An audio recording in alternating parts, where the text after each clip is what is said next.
Albanés, soy químico biólogo del Departamento de Laboratorio Clínico del Hospital General San Juan de Dios. Tengo la dicha de trabajar aquí desde hace algunos años y poder participar, como les decía, en estos diagnósticos y por la naturaleza de nuestro hospital, pues también hemos podido llevar a cabo no solo estos programas que aportan a los programas nacionales de salud, sino que también por el hospital y laboratorio escuela hemos podido realizar algunas investigaciones con algunos colegas, algunos trabajos de graduación con algunos estudiantes, ahora colegas, y también algunos estudiantes han podido pasar acá haciendo algunas pasantías y han aprendido sobre estos diagnósticos. Entonces, desde ya, pues por la pandemia ha sido un poco cortado todo este asunto. Me disculpo con algunos estudiantes que se han acercado a nosotros para que con el interés de venir a aprender o hacer una especie de pasantías, y ahora que ya estamos regulando pues la mayoría de todos los procesos que teníamos previo a la pandemia, pues espero que muy pronto podamos reanudar estos programas, no solo en esta área. También tenemos pensado hacer una especie de curso básico en tamizaje neonatal y pues aprovecho este espacio para hacerles la invitación. De que entremos de lleno al tema. Como docente universitario, como docente sancarlista, como profesional, como miembro del Colegio de Farmacéuticos y Químicos de Guatemala y como ciudadano, no podría empezar esta charla sin hacer un espacio para expresar mi apoyo hacia nuestro representante estudiantil, Camilo García. Gracias por ser un valiente y digno consecuente representante ante el Consejo Superior Universitario, a que lo apoyemos, a que expresemos nuestro apoyo y a sentirnos orgullosos y buscar que los procesos sean justos para nuestro representante y consejero estudiantil. Que en nuestro país siempre se respete la libertad de expresión, siempre se respete la libertad de pensamiento y que no se nos castigue por hacer uso de él. Repruebo y estoy en contra totalmente de los actos que criminalizan a nuestros estudiantes, a nuestros estudiantes. Y quiero aprovechar este espacio porque considero que soy afortunado de tener este espacio y agradezco a las asociaciones quienes se han alzado la voz ante esta situación, y que por favor expresemos en nuestras redes sociales, en nuestros grupos, ya sea de colegas o de amistades, que nos solidaricemos porque la universidad nos necesita hoy por hoy y tenemos que seguir el ejemplo. Lo que en medio de la adversidad han levantado la voz y han expresado, han preferido ser valientes y ser honestos antes que caer en actos fraudulentos. Así que yo les pido que en el lugar donde estén, que expresemos respeto por Camilo García y que lo apoyemos y que estemos al tanto de el proceso para que podamos tenerlo nuevamente como estudiantes. Gracias por este espacio y vamos a continuar nuestra charla, ¿verdad? Como bien les dije, son espacios que como docentes tenemos que aprovechar y expresar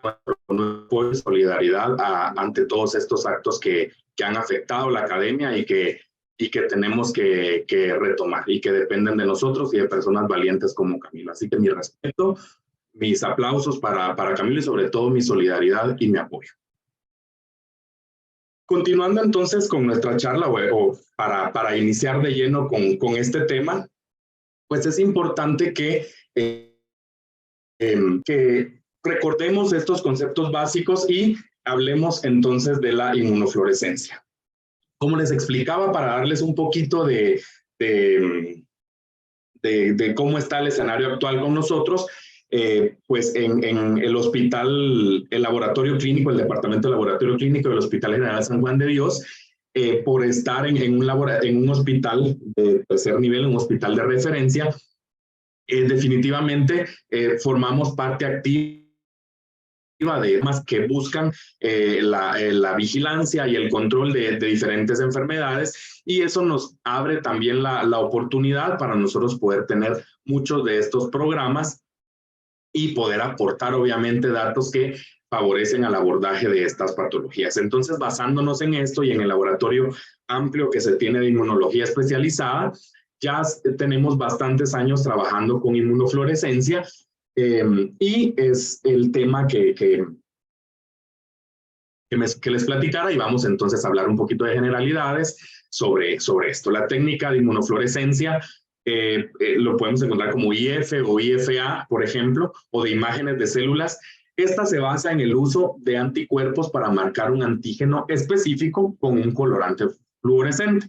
Generalmente lo vamos a llamar fluoróforo o fluorocromo, y de esta manera los anticuerpos que se conjugan químicamente con estos fluoróforos se usan comúnmente en la inmunofluorescencia, y a raíz de emitir dicha fluorescencia vamos a nosotros a tener un diagnóstico para ciertas patologías. Las metodologías que utilizamos actualmente o que hemos utilizado también en nuestro laboratorio, ya hice mención de la licenciada de la química bióloga Carmen Osaeta, que es supervisora del área de inmunología especializada del laboratorio clínico del Hospital General San Juan de Dios. Como parte de su quehacer como químico biólogo, ha utilizado algunos métodos de inmunofluorescencia para reportar precisamente datos, ya sea al Laboratorio Nacional de Salud o a nivel nacional, para poder enriquecer estas bases de datos que semanalmente se actualizan, ¿verdad? Por ejemplo, en la detección de virus respiratorios, también en influenza, en donde utilizamos inmunofluorescencia directa, ¿verdad? Este es un panel de detección que identifica virus respiratorios. Estamos hablando de aproximadamente 8 virus respiratorios, en donde utiliza la inmunofluorescencia directa para detectar la presencia de virus de influenza A, influenza B, adenovirus, en muestras de pacientes también que tienen virus sincitiales, que tienen influenza B, adenovirus y virus de parainfluenza 1, 2 y 3. Entonces se ha trabajado en conjunto también con el área de biología molecular para reportar estos casos, sobre todo influenza, que es lo que más se vigila en nuestro país, aportando estos datos semanalmente para ir cubriendo todas las semanas epidemiológicas y poder generar pues estos informes que nosotros vemos al final del año o al concluir estas 52 semanas aproximadamente. Tenemos un anticuerpo monoclonal, marca, se une al antígeno apropiado de los portaobjetos si estuviera presente, y entonces va a emitir una fluorescencia, ¿verdad? También utilizamos un kit para, más que todo, para el diagnóstico diferencial de arbovirosis, ¿verdad? En donde vemos dengue, chikungunya y zika, en donde vamos a tener perfiles específicos, ¿verdad? Vamos a tener ciertos patrones de fluorescencia, vamos a hacer un diagnóstico diferencial entre estos 3 arbovirus, ¿verdad? Donde también hemos tenido la oportunidad de reportar algunos datos. Recientemente trabajamos con algunos colegas reportando datos sobre estas arbovirosis. Hemos también graduado químicos biólogos con estas metodologías, y han sido aportes muy importantes a nuestro país, informes de nuestro país, y sobre todo al enriquecer esta investigación en nuestro país. Entonces, con este mosaico de fiebres por arbovirosis, se utiliza un substrato y se incuba en paralelo con sustratos de dengue y con sustratos de chikungunya, de los serotipos del 1 al 4, y hay una combinación que puede, en un bio, usamos unas laminitas, ¿verdad? Donde vamos a tener estos 6 cuadritos donde vamos a tener dengue del 1, 2, 3 y 4, chikungunya y zika, y entonces nosotros vamos a poder ver los patrones de tinta. Es muy importante para el diagnóstico diferencial, porque nosotros podemos, gracias a los patrones, diferenciar entre dengue, entre chikungunya, que tiene un patrón muy específico, y también entre Zika. Al final, la importancia de esto es reportar. Tenemos IgG e IgM, corren obviamente juntos para nosotros poder reportar también infecciones recientes o infecciones pasadas. Y eso nos ha permitido tener una amplia base de datos, y en su momento también cuando tuvimos un repunte de estos casos, ha sido de mucha utilidad y ha servido para, obviamente, testear a todos los pacientes que acuden a este hospital, o también que son referidos a nivel nacional. Eso es que lo sepamos, ¿verdad? Se manejan fichas clínicas, fichas epidemiológicas, perdón, en donde nosotros podemos recolectar todos los datos necesarios, y esto va a la base de datos en donde nosotros ya podemos tener una base de datos enriquecida, en donde vamos a tener procedencia de los pacientes, cómo se presentó el cuadro clínico, días de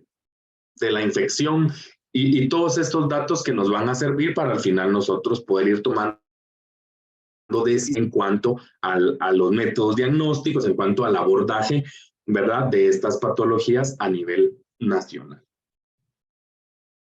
No. Ok. Y en cuanto a la inmunofluorescencia en el diagnóstico de enfermedades autoinmunes, pues es importante que retrocedamos un poquito y que recordemos que las enfermedades autoinmunes tienen una alta incidencia, una incidencia estimada a nivel mundial de 90 en 100,000 personas al año, una prevalencia del 3 al 5% en la población en general, y estas enfermedades son caracterizadas por pérdida de la tolerancia inmunológica con producción de autoanticuerpos, como contraestructuras del núcleo y citoplasma celular, que provocan al final un daño local o un daño sistémico. Entonces, es sumamente importante por, obviamente, la cantidad de casos que ocurren, y sobre todo porque provocan al final estos síndromes, ¿verdad?, o estos degenerativos en los pacientes, y que es sumamente importante conocer la historia natural de esta enfermedad, de estas enfermedades, para que nosotros podamos hacer un aporte diagnóstico justo en un momento adecuado. Por esa razón es importante que a grosso modo o de manera general nosotros entendamos que dentro de la historia natural de la enfermedad autoinmune vamos a tener una fase preclínica y una fase clínica, ¿verdad? Ya sabemos que en la fase clínica es donde nosotros empezamos a tener todas las manifestaciones, pero tenemos una fase preclínica en donde es sumamente oportuno el diagnóstico precisamente por anticuerpos antinucleares. Entonces, en la fase preclínica hay un papel fundamental del laboratorio, como les decía, en la búsqueda, en la prevención y en la predicción, ¿verdad? Nosotros hacemos mucho énfasis en esta fase preclínica porque ha cambiado, a través de los años ha cambiado mucho el diagnóstico de estas enfermedades autoinmunes, y también el abordaje diagnóstico. Entonces, definitivamente nosotros tenemos que irnos adelantando para, más que todo, no solo en la búsqueda, sino que en la prevención, y mejor aún, en la predicción, perdón, y mejor aún en la prevención de estas patologías, o de entrar en las fases clínicas. Entonces, en la práctica clínica, ANA significa la presencia de autoanticuerpos, ¿verdad?, que pueden ser demostrables por IFI, por inmunofluorescencia indirecta, que distinto a lo que les hablaba del kit de virus respiratorios, donde detectamos directamente el virus. Aquí estamos, es una inmunofluorescencia indirecta donde nosotros estamos detectando autoanticuerpos, ¿verdad? Ya hemos platicado en los cursos de formación de pregrado y en múltiples ocasiones hemos platicado también acerca de estos autoanticuerpos y que les llamamos así precisamente porque causan un autoataque, o sea, atacan algo propio, por eso es autoanticuerpo, ¿verdad? Y eso desencadena ya un daño local o sistémico. Entonces, estos anticuerpos antinucleares, ¿verdad? Los vamos a encontrar en cortes de tejidos o líneas celulares y se pueden ver por técnicas, por inmunoanálisis, por enzimas, ¿verdad? Ya vamos a comparar un poquito estas técnicas. De repente hay algunas técnicas que son un poco más fáciles de realizarlas, pero tenemos que saber cuáles son los pro y cuáles son los contra de los métodos diagnósticos, porque algo sumamente importante en nuestra función como químicos biólogos es proponer pruebas adecuadas, ¿verdad? No simple y sencillamente la más cara o la más rápida o la más fácil, sino saber situarnos, conocer las fases clínicas, las fases preclínicas y saber nosotros guiar a los clínicos o a los médicos en proponer ciertas pruebas dependiendo de la etapa en la que nosotros encontramos a las personas. Entonces eso es sumamente importante para nosotros. Hemos tenido la oportunidad en el laboratorio clínico de trabajar en conjunto con reumatología, en donde juntos hemos llevado a cabo la búsqueda activa de estos antinucleares, ¿verdad? Donde ellos han aprendido de nosotros tanto de técnicas de inmunoensayos, de técnicas de fluorescencia, incluso técnicas básicas como microscopía, y donde nosotros también hemos podido extendernos y aprender de ellos sobre el abordaje clínico, cómo son los criterios que ellos tienen para enviarnos a nosotros pacientes con sospecha o para búsqueda de anticuerpos ha sido un éxito para nosotros de enriquecernos como profesionales. Ha sido un éxito ya que hemos podido,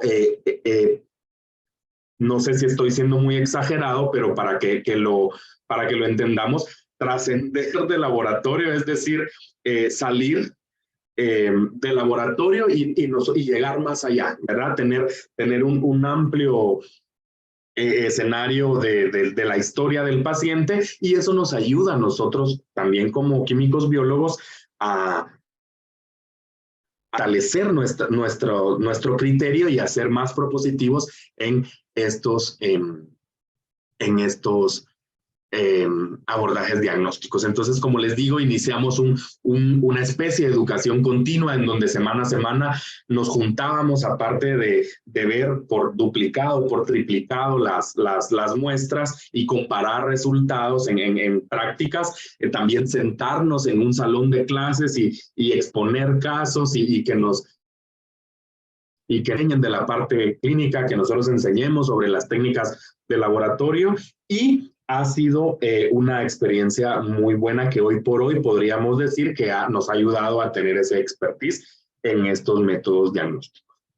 Entonces, la determinación de anticuerpos antinucleares, ¿verdad? En sustratos de células humanas, el 2, que vamos a hablar de estas células que al final son epiteliales y H por humanos, ¿verdad? Por sus siglas en inglés, siguen siendo el estándar de oro para el cribado diagnóstico de enfermedad autoinmune, ¿verdad? El cribado, el screening, el tamizaje, el tamiz, independientemente del nombre que nosotros le demos, esa búsqueda de enfermedades autoinmunes, ¿verdad? Entonces, independientemente de equipos automatizados, de ELISAs automatizados y de otros métodos diagnósticos que nosotros tengamos, y la detección de anticuerpos antinucleares en células humanas sigue siendo el estándar de oro y sigue siendo el predilecto para nosotros para hacer un screening y nosotros orientarnos a la búsqueda o a la confirmación de enfermedad autoinmune. Esto ha sido establecido por el CLSI, ¿verdad? Y permite identificar inmunoglobulinas de tipo IgG en enfermedades autoinmunes reumáticas, hepáticas, virales, gástricas y también enfermedades malignas con significancia clínica al relacionarse con la sintomatología del paciente. Al final, es una herramienta, no solo es el estándar de oro, sino que nos permite la búsqueda de múltiples patologías y sobre todo incidir en esta fase preclínica que es sumamente importante para un diagnóstico o para un pronóstico favorable. Lo que nosotros utilizamos actualmente en el laboratorio, utilizamos un kit comercial, por decirlo así, Novalite, que utiliza está celado, ¿verdad? Para la búsqueda de estos autoanticuerpos, ¿verdad? Entonces, esto permite el cribado y la determinación semi-cuantitativa de anticuerpos antinucleares en suero humano y esta presencia, o esta determinación que nosotros hacemos, pues obviamente se utiliza junto con otras pruebas serológicas de las que ya vamos a hablar más adelante, y junto con los hallazgos clínicos, que como les comentaba, era un diagnóstico multidisciplinario, nos ayuda a patologías como lupus eritematoso sistémico, otras enfermedades del tejido conectivo o enfermedades reumáticas de una manera muy exitosa y sobre todo un diagnóstico oportuno. Me gusta mucho hablar de diagnóstico oportuno porque independientemente de que nosotros seamos todo lo que les explicaba, un laboratorio de escuela, un hospital de referencia, un hospital que genera bases de datos y que genera información, quizá de manera también retrospectiva, pues es importante que nosotros estemos generando esta información para ese abordaje, pero que también estemos llevando a cabo un diagnóstico oportuno, ¿verdad? Más que saber cuántos tuvieron, a mí me interesa saber y predecir cuántos vamos a tener o diagnosticar en etapas sumamente tempranas para que el abordaje clínico o terapéutico ya sea mucho más exitoso. Entonces, al final, eso es lo que nosotros tenemos que buscar en un diagnóstico, para que sea oportuno, no solo en metodologías, no solo en la parte técnica como nosotros como químicos biólogos lo vemos, sino que en ya ubicándonos en la realidad y o trabajando en salud, ya sea pública o privada, pues que nosotros nos orientemos siempre al bienestar del paciente y esa debe ser nuestra prioridad a todos los que nos dedicamos a salud o a lo clínico. El principio del método que nosotros utilizamos, pues las muestras se incuban con un sustrato de antígenos. Este sustrato es el que tiene las cereales, ¿verdad? Humanas, que se habla de que se creía que algunas eran neoplásicas, ¿verdad? Y han habido múltiples teorías de estas células, de su origen, y al final son células que nos permiten a nosotros ver de manera, ¿cómo les dijera yo? De manera nativa, si lo queremos ver, o de manera natural, como lo veríamos nosotros en muestras de pacientes, ¿verdad? De humanos.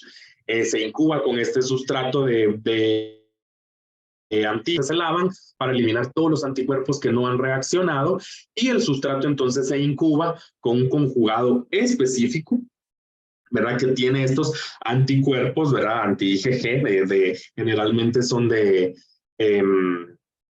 están marcados con esta fluorescencia, ¿verdad? Y entonces con fluorceína y posteriormente también hacemos un lavado para eliminar todo el reactivo que no se ha enlazado y posterior a eso nosotros entonces vamos a la observación. Aquí les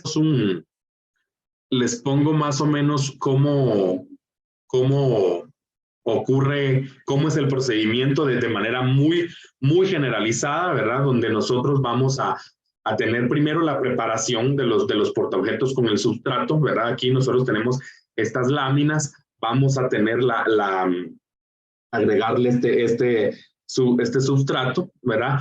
Incubamos estos portaobjetos, lavamos, adicionamos el conjugado fluorescente que tiene la fluorceína, hacemos los lavados para eliminar el excedente. Tenemos un medio de montaje, ¿verdad? Con cierta densidad específica, donde lo montamos con un cubreobjetos y este medio de montaje nos ayuda a que nosotros ya podamos observar entonces la fluorescencia la fluorescencia en el microscopio. No entro a detalle en el procedimiento, en la cantidad de pocillos, pero sí es importante que nosotros entendamos que hay ciertas normativas internacionales que dictan la manera en la que nosotros tenemos que observar las muestras. Y basados en múltiples revisiones de literatura y en las normativas, se parte de una muestra de una dilución 1 en 80 y vamos haciendo las diluciones 1 en 80, 1 en 160, 1 en 320 y así, ¿verdad? Entonces, ¿dónde nosotros? Porque se habla que títulos menores no tienen una significancia clínica. Entonces, necesitamos ver desde 1 en 80 en adelante para nosotros lo importante y se reporta patrón y título. Ahora vamos a hablar de algo muy importante que son los patrones, lo voy a mencionar más adelante, pero sí es importante que entendamos que no es una simple técnica en donde yo voy a montar mi lámina en el microscopio y bueno, lo que brilla es positivo y lo que no brilla es negativo. Pero aquí nosotros estamos buscando patrones porque nos van orientando hacia qué otras pruebas tenemos que hacer porque ahí empieza nuestra sospecha, ¿verdad? Nuestro diagnóstico presuntivo, ¿verdad? Y ya vamos haciendo pruebas mucho más específicas para nosotros poder diagnosticar de manera definitiva o conclusiva la patología específica, la enfermedad autoinmune que es la que está afectando en este caso a los pacientes, ¿verdad? Pero sí es importante que sepamos que las muestras nosotros las vamos a ir diluyendo, ¿verdad? Las vamos a ir diluyendo partiendo de 1 en 80, que es lo que nos dictan las normas. Se me movió, no sé si ven mi presentación.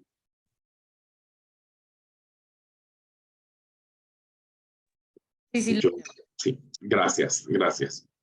Entonces, como les decía, vamos luego de eso, pues, a observar en el microscopio y vamos a hacer una interpretación de resultados, en donde pues vamos a partir de una diferencia obviamente notable, donde vamos a tener una reacción negativa y una reacción positiva. Pero entonces partimos de eso. No sé si logran ver, bueno, es de mi lado izquierdo, no sé si logran ver el que lo estoy señalando con el puntero.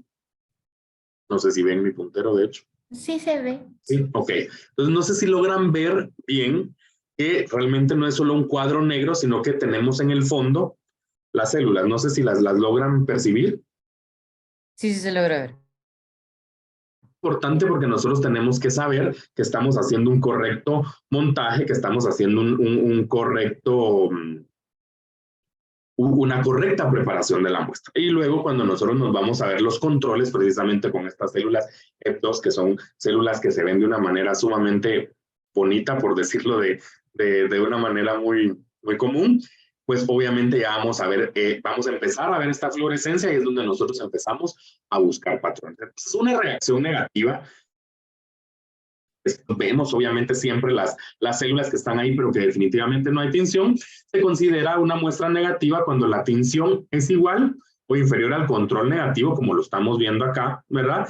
Pero es importante que nosotros tomemos en cuenta también diversos grados de tinción que pueden ocurrir debido a la presencia de algunos anticuerpos heterófilos, ¿verdad? Que no son de significancia clínica en este caso, y también los anticuerpos contra algunos constituyentes del citoplasma, ¿verdad? Como las proteínas contráctiles que al final no van a aportar ni una reacción tal cual positiva o no van a ser de importancia clínica. Por eso es sumamente importante saber discriminar.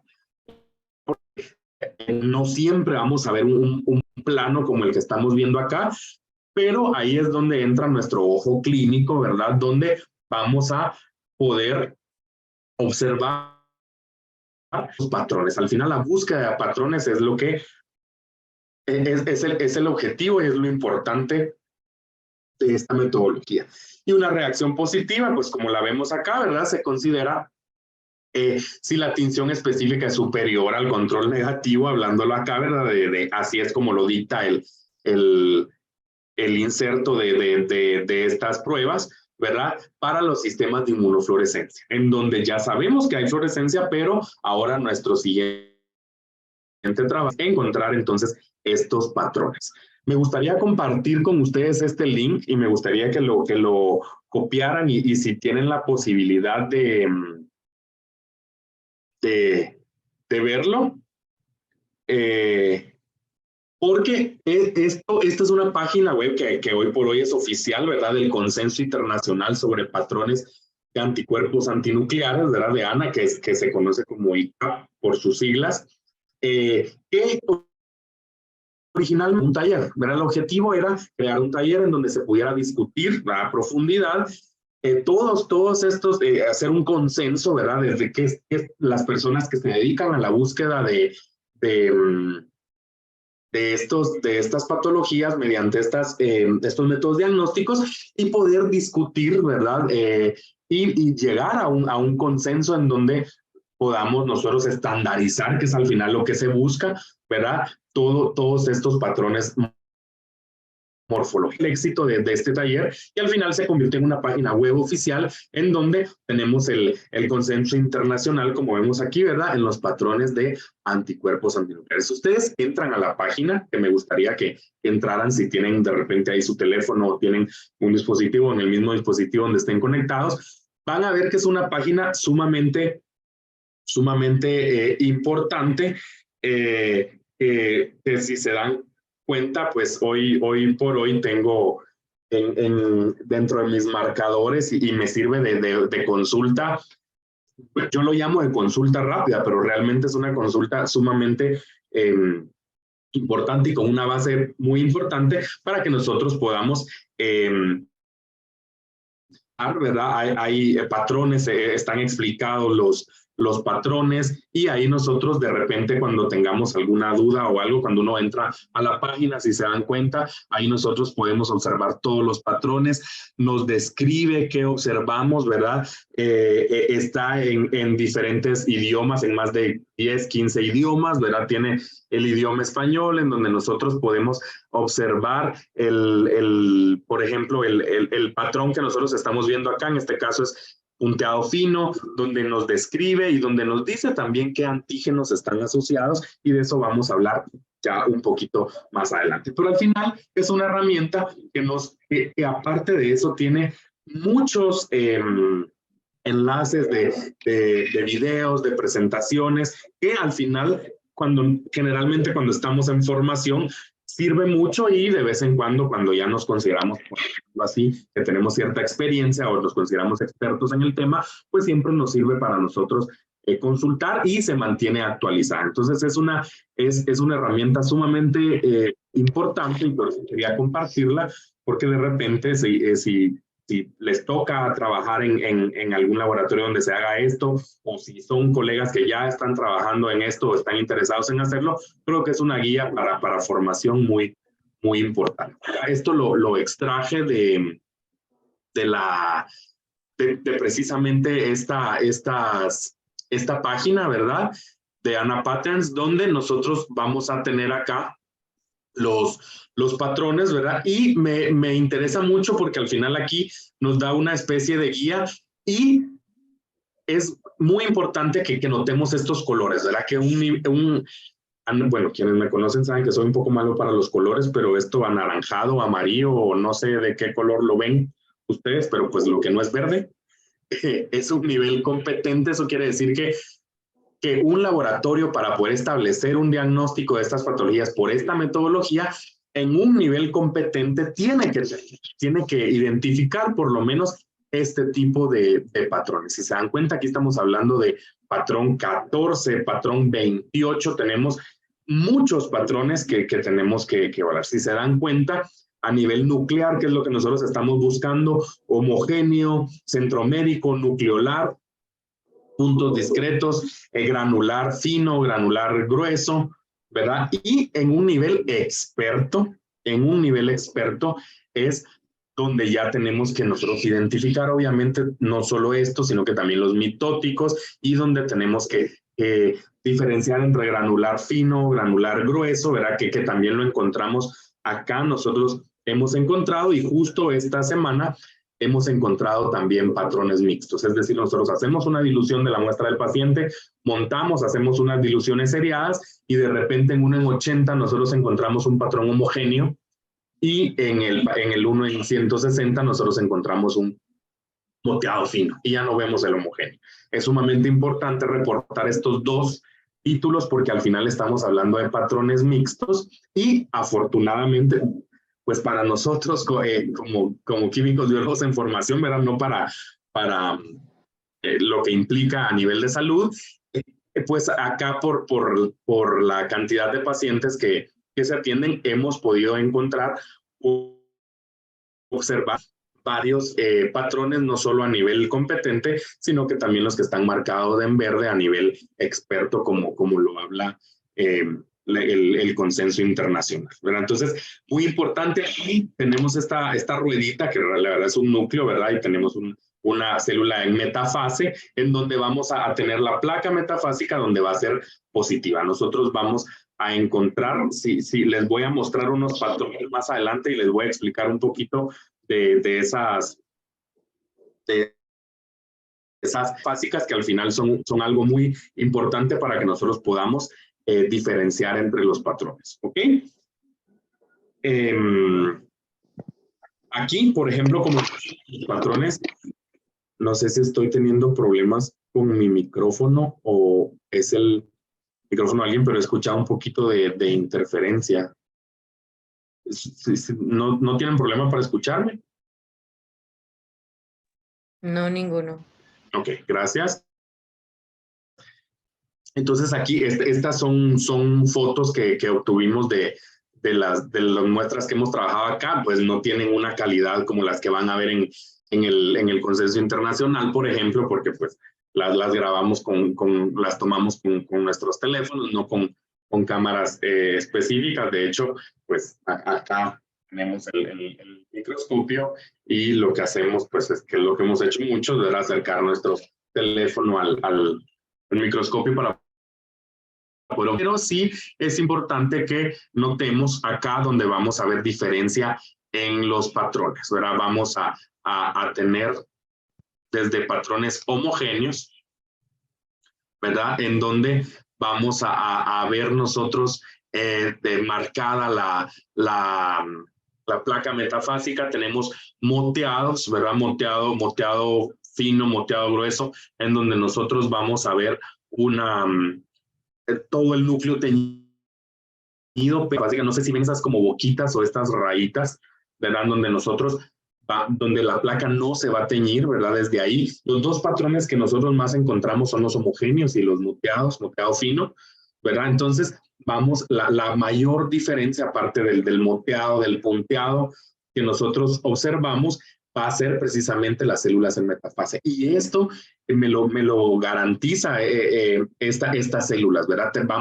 Va a captar células en metafase en donde yo en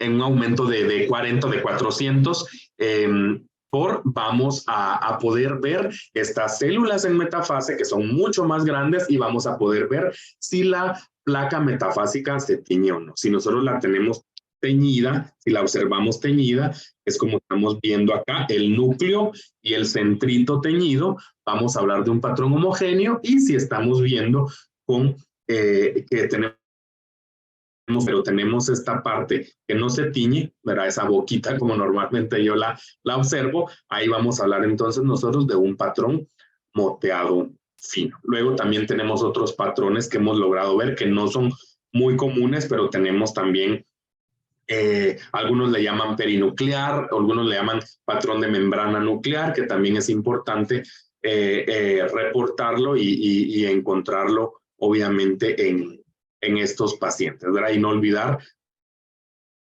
el título. Luego de esto, es importante que nosotros sepamos que esta búsqueda de anticuerpos antinucleares que nosotros estamos haciendo nos van a llevar al reconocimiento de un patrón, ¿verdad? Para que nosotros podamos decidir qué ruta tomar o qué pruebas ya más específicas hacer para que nosotros podamos llegar a un diagnóstico. Algo que llama mucho la atención en muchos laboratorios es que hay muchos laboratorios que trabajan, por ejemplo, estas pruebas de anticuerpos dirigidos a ENAs, que ya vamos en la siguiente diapositiva, les voy a explicar de qué se trata, que tienen, por ejemplo, búsqueda de anti-SMID, que tienen RPN, anti-RO, anti-LA, y vamos a tener múltiples de estas pruebas, pero realmente no tienen establecido una búsqueda de inmunofluorescencia, claro, porque es una metodología más laboriosa, porque es una metodología que depende de la habilidad con la que se preparan, en las que se manipulan las muestras, y depende también del ojo clínico que nosotros tengamos para poder observar estos patrones, a diferencia de las otras pruebas donde generalmente ya podemos tener todas quizá automatizadas, en donde vamos a depender de un resultado que emita un equipo, ¿verdad? Pero es importante que veamos también que dentro de las consideraciones o de los consensos internacionales se habla de que el patrón de oro sigue siendo la búsqueda por inmunofluorescencia de anticuerpos antinucleares, y que este es un screening para que nosotros ya podamos hacer pruebas ya mucho más especializadas, ¿verdad? Entonces es importante conocer estas disposiciones internacionales, sepamos realmente qué ruta o qué algoritmo diagnóstico montar en nuestros laboratorios o en los lugares donde trabajemos para nosotros poder hacer una búsqueda correcta con los métodos diagnósticos correctos y poder ir de una búsqueda generalizada a lo más específico. Entonces, los patrones, como les mencionaba, ¿verdad? Homogéneo o moteado, que es de los que más encontramos nosotros, pues dependiendo de lo que nosotros encontremos, vamos nosotros ya a decidir, bueno, yo encontré moteado fino, moteado grueso, vamos a hacer anti-SMID, por ejemplo, porque andamos buscando lupus eritematoso sistémico, vamos a buscar, y así decidimos qué pruebas hacer para que nosotros ya podamos acercarnos hacia un diagnóstico más específico. ¿Por qué IFI? Creo que ya les he mencionado algunas cosas, pero ¿por qué IFI y por qué no hacer, Ana, por ELISAs o un screen de anticuerpos antinucleares de manera automatizada? Algo muy importante que les mencionaba eran las células que nosotros estamos utilizando. Son células epiteliales humanas que al final nosotros vamos a encontrar los antígenos en su forma nativa, es decir, no son preparadas, no son, por decirlo así, o hechas, sino que vamos a tener nosotros los antígenos en forma nativa. Mientras que por AnaScreen o por enzima inmunoensayos, nosotros vamos a estar limitados de acuerdo a los antígenos que contenga la placa, que no precisamente van a estar en forma nativa, ¿ok? No con esto estoy diciendo no usen ELISA o son malos. Simple y sencillamente estoy resaltando las ventajas que tiene la inmunofluorescencia indirecta, que al final el estándar, ¿verdad? Por sobre los ELISAs. Los patrones, ¿verdad? Que lo pongo acá en mayúscula porque al final estos patrones son los que me van a guiar a mí hacia el siguiente paso y hacia acercarme, para no solo decir, bueno, tiene alguna enfermedad autoinmune, sino que llegar hasta lo específico y saber identificar la patología. Y la especificidad, ¿verdad? Que van a tener especificidad para nosotros luego buscar anti-RO, anti-LA, RNP, anti-SMID, ¿verdad? Y todos estos anticuerpos contra estos antígenos, ¿verdad? Mientras que el ANA por ELISA o el AnaScreen no es específico, porque únicamente vamos a obtener, tenemos nosotros un punto de corte en donde nosotros vamos a decir, ok, es positivo, es negativo, pero como es un screen, no vamos a tener esa parte de los patrones que me orientan, no, yo sospecho más de lupus, no, yo sospecho más de Sjögren, por ejemplo, o de alguna otra enfermedad que me va a orientar si nosotros estamos haciendo un diagnóstico mediante inmunofluorescencia indirecta. Hay equipos que no, lamentablemente, no tenemos actualmente acá, en donde podemos nosotros tener estos patrones por easy, ¿verdad? Y ya nos olvidamos pues de la camarita, no del microscopio, porque no lo, ¿cómo se llama? No suplanta, no sé si es correcta la palabra, ¿verdad? Pero sí podemos tener estos equipos que al final nos pueden hacer una lectura rápida, automatizada. No sé si logran ver acá, pero acá, por ejemplo, tenemos muteado es donde nosotros podemos ver claramente estas células en metafase y luego también podemos obtener estas imágenes con fines didácticas, con fines de investigación, con fines de publicación, con fines de lo que sea, ¿verdad? Y entonces obviamente son metodologías ya que no estamos abandonando easy, pero que al final me va a dar muchos más datos de los que me puede dar un automatizado por ELISA, por ejemplo, OneScreen. Nosotros tenemos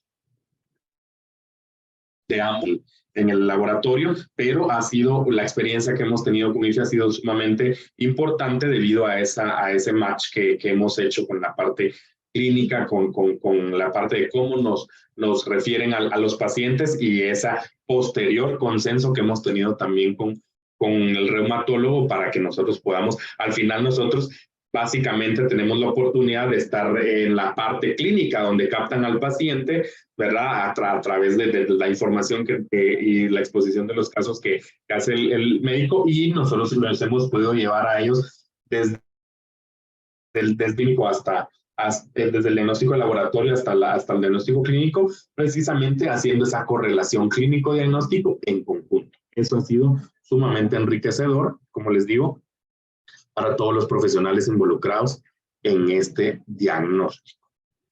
¿Cuáles son las recomendaciones internacionales? Estas yo las saqué de un consenso que hubo en el 2020, precisamente en México, ¿verdad? Donde decidieron hacer un consenso a nivel nacional y a estas conclusiones o generar algunas recomendaciones que se puedan utilizar a nivel internacional.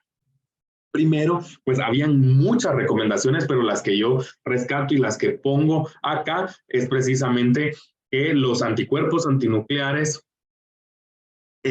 los ENAs, ¿verdad? Deben ser considerados en el abordaje de la enfermedad autoinmune. No podemos nosotros hacer un abordaje de enfermedad autoinmune o más bien recomiendan que sea apta para que nosotros podamos abordar una enfermedad autoinmune. La detección de ANAS, ¿verdad? Es la primera prueba de laboratorio para el diagnóstico de enfermedad autoinmune. Como les decía, no son estas que nosotros estamos viendo acá, el anti-Smith, el anti-Ro, el anti-La, sino que una recomendación que se hace es que iniciemos con la detección de anticuerpos antinucleares como una especie de screening, ¿verdad? Para el diagnóstico de la enfermedad autoinmune. Y luego la siguiente es precisamente que IFI sigue siendo el método de referencia, el gold estándar, para nuestro estándar de oro, para hacer la búsqueda de estos ANAs. Es decir, tenemos que implementar nosotros o realizar una inmunofluorescencia indirecta para nosotros llegar ya a esas pruebas que generalmente hemos trabajado, ¿verdad? Y se propone también que luego ya no se hable tanto de anticuerpos antinucleares, sino que se hable de anticel, ¿verdad? O anticelulares, si lo queremos ver, serían anticuerpos anticelulares, por ejemplo, ya no ANA. Sí, porque al final nosotros vamos a tener patrones como les había mostrado acá, no solo nucleares, sino que también citoplasmáticos. Entonces, al final, estas metodologías nos permiten llegar más allá, ¿verdad? De en esta búsqueda. Entonces, se propone que al final son anticuerpos que podemos encontrar a cualquier nivel celular y entonces esta nomenclatura. Y también definir, ¿verdad? La nueva definición que ellos dan de anticuerpo, ¿verdad? Que se hable de una inmunoglobulina que reacciona contra componentes autólogos celulares, ¿verdad? Modificar un poco esa definición llevándola hacia la búsqueda o hablando en términos de enfermedad autoinmune. Y se habla de ENA. Estoy seguro que hemos escuchado ANA o que hablamos mucho de anticuerpos antinucleares nucleares, no hemos escuchado tanto o no estamos tan familiarizados con el tema o con el término ENA, que al final se refiere a antígenos nucleares extractables o extraíbles, también lo podemos encontrar en algunas literaturas. La identificación de anticuerpos específicos contra ENAs, que es lo que nosotros estamos haciendo, ¿verdad? En IFI nosotros estamos encontrando ANAs, son de utilidad clínica para que nosotros hagamos la asociación. Y por esa razón es que se recomienda que inicialmente se haga un tamizaje o un screening para ENA, y si el resultado es positivo, entonces hacer el estudio en forma individual. Por esa razón es que se recomienda a nivel internacional tener esta ruta de hacer una inmunofluorescencia indirecta, de nosotros encontrar ANAs, de hacer un screening y luego ya hacer una especie también o mejor aún cuando ya tenemos los patrones establecidos, ya escoger específicamente qué antígenos nucleares extractables nosotros vamos a usar, obviamente mediante anticuerpos contra estos antígenos, por eso es anti-ENA, ¿verdad? Anticuerpos contra antígenos nucleares extractables y cómo se van a ir, encarrilando, cómo nos van a ir encarrilando, perdón, hacia el diagnóstico conclusivo. Por ejemplo, se hace que si nosotros encontrábamos un patrón, por ejemplo, moteado, nosotros íbamos a buscar un anti-SMIT, ¿verdad? Y al buscar y al sospechar de eso, pues nosotros al tener un screening por ANA positivo, con un patrón moteado, por ejemplo, y un anti-SMIT positivo, nosotros podemos llegar a un diagnóstico de lupus eritematoso sistémico. Y depende de estos anticuerpos contra ENAs que nosotros estemos testeando, nosotros vamos a ir llegando a estas patologías ya mucho más específicas. Y esa es la propuesta, ¿verdad? La ruta que se dicta, no solo en este consenso mexicano que les hablaba, que es el primero, sino que a nivel Latinoamérica, a nivel mundial, se establecen estos consensos precisamente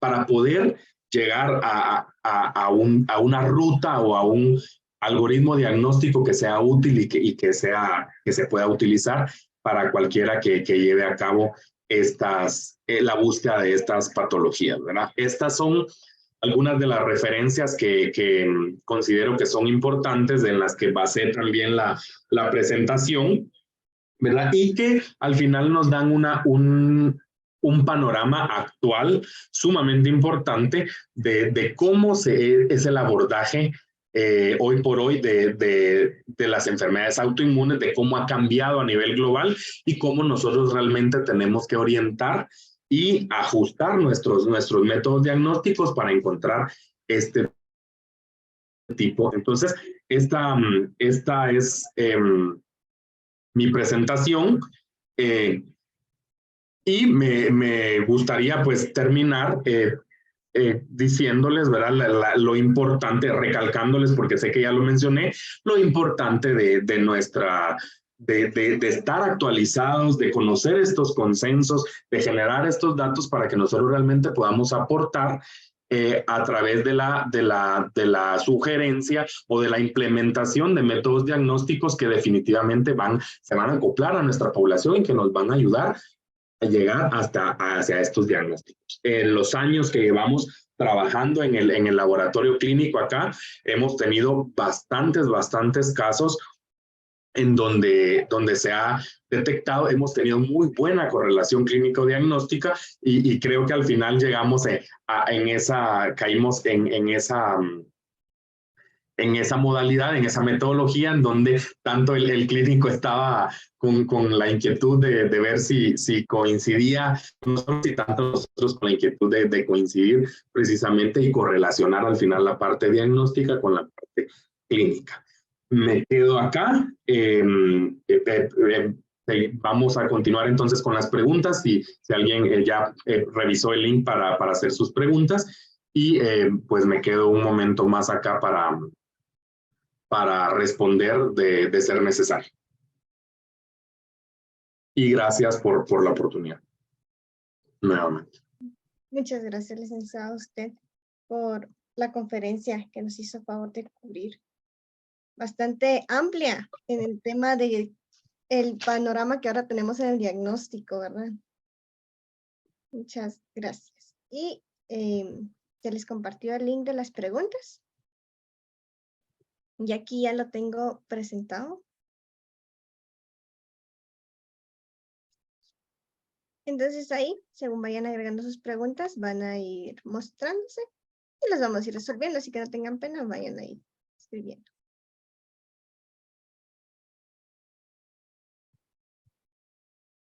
Vamos a dar unos minutos en los que respondo.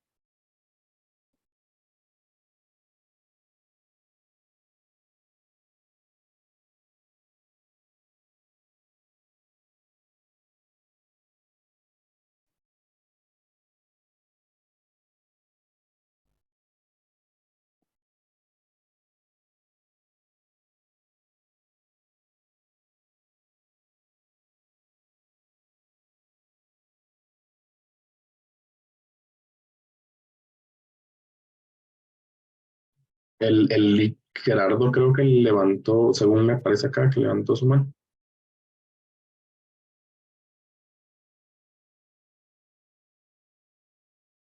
Adelante, licenciado Gerardo, tiene la palabra. Muchas gracias. Muchas gracias. Felicitaciones, Eliseo, por tu conferencia muy completa en lo que refiere a anticuerpos antinucleares, que anticuerpos anticelulares, mejor dicho, ¿verdad? Como nos explicaste en tu charla. Y yo quería preguntarte, en primera instancia, si ustedes están realizando, como mencionaste al inicio, al mero comienzo de tu plática, diagnóstico de virus respiratorios por inmunofluorescencia directa. Esa sería la primera pregunta. Y si están realizando eso, ¿cuál es el control de calidad sobre las muestras de los pacientes para poder hacer el diagnóstico? Gracias. Gracias, Lick. Sí lo hemos realizado a raíz de la pandemia y de toda esta situación, pues cambió definitivamente como teníamos este abordaje. Muchos esfuerzos se volcaron hacia la búsqueda de COVID y debilitaron la búsqueda de otros virus, pero en su momento, es decir, actualmente, hoy por hoy, ahorita tenemos paneles por biología molecular, ¿verdad? Donde se decidió dejar como establecida esa metodología, pero normalmente se trabajaba por el criterio de las fichas los días de sintomatología. Según el cuadro, se decidía realizar por inmunofluorescencia y también el control que se tenía era que a las pruebas que nosotros encontrábamos se corrían por biología molecular. También se trabajaba, en algún momento pedían que se reportara el resultado por biología molecular y el resultado por inmunofluorescencia para poder correlacionar, y había muy buena correlación, ¿verdad? Eso servía como un control, es decir, para saber que los casos que estábamos reportando, pues sí tenían concordancia en los dos métodos, y obviamente también los controles que establecemos tanto a nivel interno. ¿Puedo hacer un comentario? Sí. La pregunta era fundamentada en que la inmunofluorescencia directa en busca de microorganismos tiene el problema, diría yo, o el valladar de garantizar que la muestra es correcta, que la muestra es satisfactoria. Y entonces es muy difícil establecer un control de calidad de la muestra, porque a uno en el laboratorio le llevan una muestra y le dicen, mire si en esta muestra hay virus sincitial respiratorio. Pero yo no sé de dónde lo obtuvieron.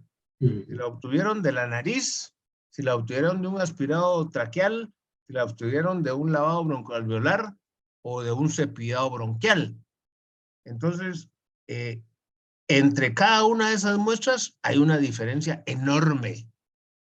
Sea la método buscar el antígeno, inmunofluorescencia o sea biología molecular. El punto es que toda vez la muestra provenga del lugar indicado, la metodología de detección puede ser la buena, pero si la muestra no es la adecuada, la metodología no va a servir. Y entonces la pregunta es, ¿cómo controlo la calidad de esa muestra? De las muestras. Gracias, Lee Gerardo. Definitivamente las muestras no se tomaban en el laboratorio, son los departamentos de epidemiología los que se encargaban de tomar las muestras. Se identificaba en qué momento y qué era, ¿verdad? Y también era un factor para decidir la metodología, pero tal cual lo dice usted, ¿verdad? La manera de asegurar, pues aparte de la capacitación y de la supervisión, pues es, como dice usted, realmente